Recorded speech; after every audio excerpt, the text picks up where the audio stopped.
जो हमारी लड़ाई वो सरकार के खिलाफ नहीं है। हमारी लड़ाई जो है रेसलिंग फेडरेशन के प्रेसिडेंट के खिलाफ है। प्रोटेस्ट की जो परमिशन है वो बीजेपी के ही 2 लीडर्स ने ली थी, उसका प्रूफ है हमारे पास। सबको जो है ये पता था कि 10-12 साल से जो है इस तरह की छेड़छाड़ जो महिलाओं के साथ जो है हो रही है। नमस्कार, स्वागत है आपका हमारे चैनल न्यूज स्ट्रीट में। लंबे समय से चल रहे पहलवानों के न्याय की लड़ाई में अब तक कोई निष्कर्ष निकलकर सामने नहीं आया है। 15 जून तक अल्टीमेटम भी दिया गया था। गृह मंत्री अमित शाह और खेल मंत्री अनुराग ठाकुर से मुलाकात के दौरान सरकार ने पहलवानों से समय मांगा था, जिसके बाद पहलवानों ने यह फैसला लिया था कि 15 जून तक वो कोई धरना प्रदर्शन नहीं करेंगे। लेकिन 15 जून बीत चुका है, अब तक आरोपी बृजभूषण शरण सिंह की गिरफ्तारी नहीं हुई है, जिसके बाद पहलवान साक्षी मलिक और सत्यव्रत ये बोलते नजर आए कि हम लोग कई दिनों से WFI प्रेसिडेंट बृजभूषण शरण सिंह के खिलाफ संघर्ष कर रहे हैं, क्योंकि उन्होंने भारतीय महिला पहलवान का शोषण किया है। इस पूरे धरना के घटना के बाद हमारी स्थिति ऐसी हो गई थी कि हमें कुछ समझ नहीं आ रहा था कि कौन हमारे साथ है और कौन हमारे खिलाफ है। हमारी लड़ाई सरकार के खिलाफ नहीं है, हमारी लड़ाई बृजभूषण शरण सिंह के खिलाफ है। तो आप खुद सुनिए क्या कुछ कह रहे हैं पहलवान। सभी को नमस्कार।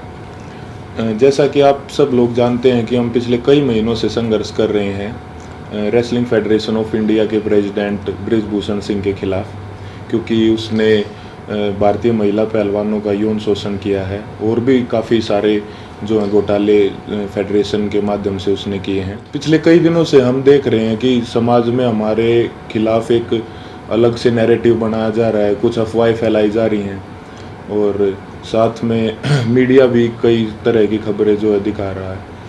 तो हमारा आज ये वीडियो बनाने का एक ही पर्पज़ है कि हम जो अपनी सच्चाई, जो असली सच्चाई है वो आप लोगों तक पहुंचा सकें।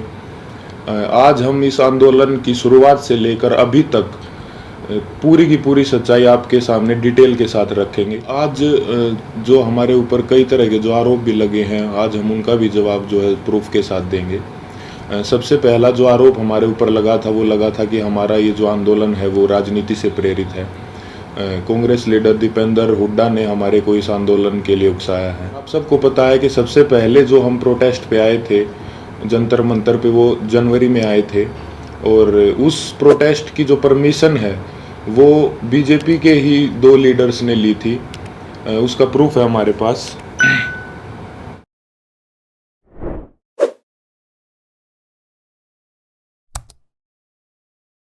प्रोटेस्ट की जो परमिशन जो जंतर मंतर थाने से ली गई थी वो बीजेपी लीडर तीर्थ राणा और बीजेपी लीडर बबीता फोगाट ने जो वो परमिशन ली थी, जिसका प्रूफ भी अभी हमने आपको दिखाया।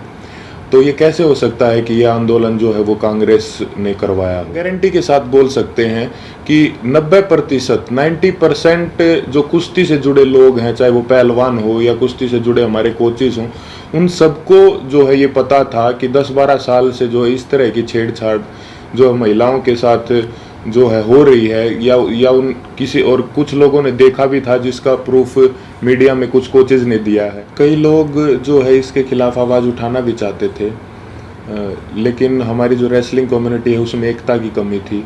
अगर किसी ने जो सिंगल अगर ये आवाज़ उठाने का फैसला भी किया तो वो बात जो है रेसलिंग जो है फेडरेशन के प्रेसिडेंट तक पहुंच जाती थी और उस आदमी के कैरियर में दिक्कत आना स्टार्ट हो जाती थी। लगातार और बार बार हमने सभी को बताया है कि जो हमारी लड़ाई वो सरकार के खिलाफ नहीं है, हमारी लड़ाई जो है रेसलिंग फेडरेशन के प्रेसिडेंट के खिलाफ है, क्योंकि जो भी शोषण उसने किया है, जो भी रेसलिंग के लिए गलत किया है, वो उसने फेडरेशन के पद पर बने रहते हुए से बर्बरतापूर्वक घसीटा गया रोड पे, और जो है हमारे को प्रोटेस्ट साइट से भी जो है ज़बरदस्ती हटा दिया गया। 28 तारीख को जो घटना हमारे साथ हुई उसने हमें अंदर से तोड़ दिया था।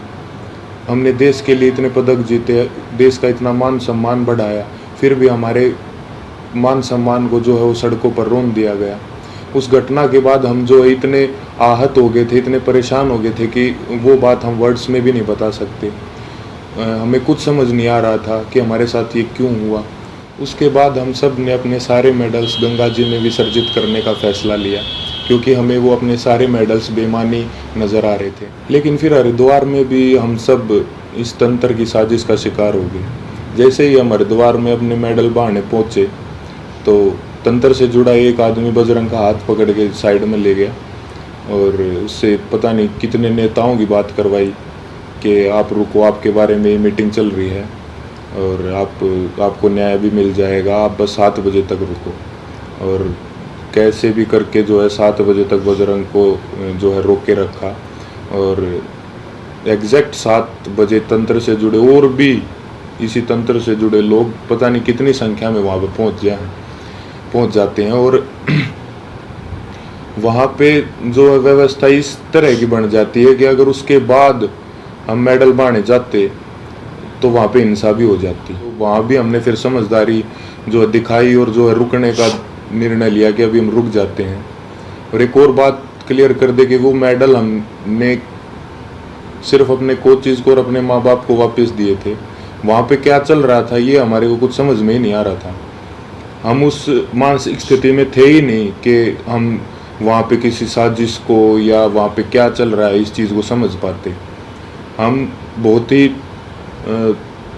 एक तनाव में और एक बहुत दुखी मन के साथ अपने जीवन की पूरी कष्ट कमाई को वहाँ लेके गए थे। लेकिन वहाँ पे क्या हुआ उसको क्योंकि हम जो है आंदोलनकारी नहीं है ना, हमें एक्सपीरियंस है, हमने जो है पूरी ज़िंदगी कुश्ती करी है ना, सोशल लाइफ भी नहीं जिए, तो कई बार इस तरह के जो माहौल क्रिएट होते हैं वो नहीं समझ में आते। साथ में हम अपनी ज़िंदगी की पूरी कमाई वहाँ पे लेके गए हुए थे। इस घटना के बाद हमारी मानसिक स्थिति ऐसी हो गई थी कि हमें कुछ भी समझ नहीं आ रहा था कि कौन हमारे साथ है, कौन जो हमारे खिलाफ है, कौन इस तंत्र का हिस्सा है।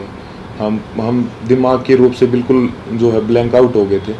और फिर उसके बाद कई लोग हमारे को मिलते रहे, कुछ समझाते रहे, हमारे को कुछ समझने तक पहुंच जाती थी और उस आदमी के कैरियर में दिक्कत आना स्टार्ट हो जाती थी। लगातार और बार बार हमने सभी को बताया है कि जो हमारी लड़ाई वो सरकार के खिलाफ नहीं है, हमारी लड़ाई जो है रेसलिंग फेडरेशन के प्रेसिडेंट के खिलाफ है। क्योंकि जो भी शोषण उसने किया है, जो भी रेसलिंग के लिए गलत किया है, वो उसने फेडरेशन के पद पर बने रहते हुए किया है। और हमारी लड़ाई सरकार से वैसे भी नहीं हो सकती, क्योंकि जो मैंने अभी आपको पीछे बताया कि जो है बृजभूषण भी जो है वो रूलिंग पार्टी से ही सांसद है और जो जिन्होंने प्रोटेस्ट की परमिशन ली वो भी जो है बीजेपी के ही लीडर हैं। तो इससे तो ये साफ होता है कि भाई हमारी लड़ाई सरकार के साथ नहीं थी। और हमारे ऊपर दूसरा आरोप ये भी था कि हम इतने टाइम तक चुप क्यों थे। तो इसके कई कारण हैं। सबसे पहले तो एकता की बहुत कमी थी, एक साथ कभी हम हो ही नहीं पाए। और इसका दूसरा कारण तो आप समझ ही सकते हैं कि माइनर जो लड़की जिसने 161 के बयान दिए, फिर 164 के, उसके कई दिन बाद जो है उसने अपने बयान बदले क्योंकि उसके परिवार को डराया गया, धमकाया गया। तो सिंगल आवाज़ उठा भी कैसे सकते थे। कुश्ती में आने वाले सभी खिलाड़ी बहुत ही गरीब परिवार से होते हैं, उनमें हिम्मत नहीं होती वो इतनी बड़ी व्यवस्था और इतने पावरफुल आदमी के खिलाफ आवाज़ उठा सके। और वो सब आप लोगों ने महसूस भी कर लिया होगा कि इंडिया के टॉप रेसलर्स ने मिलकर आवाज़ उठाई और उसके बावजूद भी उन्हें किन किन हालातों से गुजरना पड़ा। 28 तारीख को महिला पहलवानों के साथ जो व्यवहार हुआ वो पूरे देश ने देखा है। कैसे उनको ज़बरदस्ती घसीटा गया और कैसे जो उनको ज़बरदस्ती अरेस्ट किया गया, जबकि हमने कोई भी जो है कानून नहीं तोड़ा था, ना ही किसी संविधान का उल्लंघन किया था। फिर भी हमारे ऊपर जो है इतना ज़ोर ज़बरदस्ती का और इतना बर्बर व्यवहार जो है किया गया पुलिस प्रशासन द्वारा। हम आप सबको ये क्लियर कर देना चाहते हैं कि जो 28 मई की जो महिला सम्मान महापंचायत की जो कॉल थी वो हमने नहीं दी थी, वो हमारे खाप चौधरियों ने दी थी महम में पंचायत के बाद। हमारे को तो कुछ समय के बाद जो है इस फैसले के कुछ समय बाद हमारे को ये पता चला कि 28 तारीख को जो है नए संसद भवन का उद्घाटन भी है। फिर भी जो है हमने हमारे बड़े बुजुर्गों के आदेश का जो है पालन किया, जिसके परिणाम स्वरूप जो है हमारे को इस तरीके से बर्बरतापूर्वक घसीटा गया रोड पे और जो है हमारे को प्रोटेस्ट साइट से भी जो है ज़बरदस्ती हटा दिया। 28 तारीख को जो घटना हमारे साथ हुई उसने हमें अंदर से तोड़ दिया था। हमने देश के लिए इतने पदक जीते, देश का इतना मान सम्मान बढ़ाया, फिर भी हमारे पे ध्यान मत दो। अगर अनजाने में हमसे कोई गलती भी हुई हो तो हमें माफ़ करो। इतने दिन लगातार संघर्ष करने के बाद, इतने लोगों से मिलने के बाद हमने क्या महसूस किया है, क्या सीखा है, ये तो अभी हम आपको वर्ड्स में नहीं बता सकते। लेकिन हमने कई ऐसे इंसान भी देखे हैं हमारे साथ और कई ऐसे संगठन देखे हैं जो निस्वार्थ भाव से जिन्होंने हमारा समर्थन किया है। हम उनका दिल से धन्यवाद करना चाहेंगे। संयुक्त किसान मोर्चा ने जो है पूरे जी जान से धरातल पे भी जो है हमारा जो समर्थन किया है। भाई चंद्रशेखर रावण का भी मैं दिल से धन्यवाद करना चाहूँगा, क्योंकि ये तंत्र जात पात में हमको बांटना चाहता था, लेकिन उस भाई ने हमारी दिल से सपोर्ट की है।